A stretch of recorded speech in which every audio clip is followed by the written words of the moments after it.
কেউ ধরে রাখতে পারে নাই। সাবেক তিনবারের প্রধানমন্ত্রী ও বাংলাদেশ জাতীয়তাবাদী দল বিএনপির চেয়ারপারসন বেগম খালেদা জিয়ার রুহের মাগফিরাত কামনায় মিরসরাইয়ে দোয়া মাহফিল অনুষ্ঠিত হয়েছে।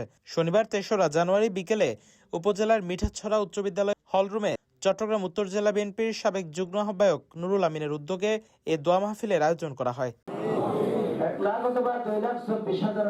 এ সময় মরহুমা বেগম খালেদা জিয়ার রুহের মাগফিরাত কামনার পাশাপাশি শহীদ প্রেসিডেন্ট জিয়াউর রহমানের রুহের মাগফিরাত এবং দেশ ও জাতির কল্যাণ কামনা করে বিশেষ মোনাজাত পরিচালনা করেন চট্টগ্রাম উত্তর জেলা ওলামা দলের সভাপতি মাওলানা জমির উদ্দিন। দেশ ত্যাগের জন্য বাধ্য করতে চেয়েছিলেন, বাধ্য করেছিলেন, কিন্তু দেশ নেত্রী দেশ ত্যাগ করতে রাজি হন নাই এবং তিনি বলেছিলেন প্রয়োজনে এই দেশের মাটিতে ওনার কবর হবে, জেল হবে, জুলুম হবে, তার দেশের মাটি ও মানুষের সাথে মিশে থাকবে, এরপরও তিনি দেশ ত্যাগ করবেন না। এ সময় দোয়া মাহফিলে চট্টগ্রাম উত্তর জেলা বিএনপির সাবেক যুগ্ম আহ্বায়ক নুরুল আমিন বলেন, রাষ্ট্র মেরামতের যে কর্মসূচি, সেই কর্মসূচির মধ্য দিয়েই একটি বাংলাদেশ গড়া সম্ভব, সুন্দর বাংলাদেশ গড়া সম্ভব, বৈষম্যহীন বাংলাদেশ গড়া সম্ভব এবং উন্নয়নের বাংলাদেশ গড়া সম্ভব, যেখান থেকে বাংলাদেশের মানুষ অন্ন, বস্ত্র, শিক্ষা, স্বাস্থ্য, বাসস্থানে নিশ্চয়তাভাবে বাংলাদেশ বিশ্বের মানচিত্রে একটি উন্নয়নমুখী সমৃদ্ধ বাংলাদেশ, স্বাধীন সার্বভৌম বাংলাদেশ হিসাবে প্রতিষ্ঠা লাভ করবে।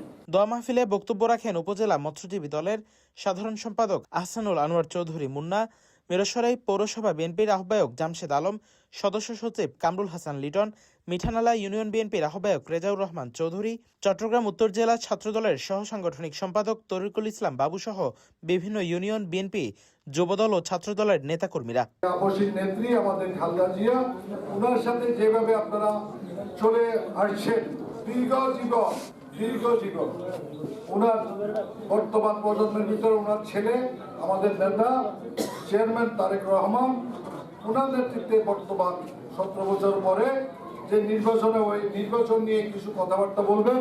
আজকের এই দোয়া মাহফিলের সম্মানিত প্রধান অতিথি চট্টগ্রাম উত্তর জেলা বিএনপির মিরসরাই প্রতিনিধির পাঠানো তথ্যচিত্রে news desk, CTG post, Chittagong.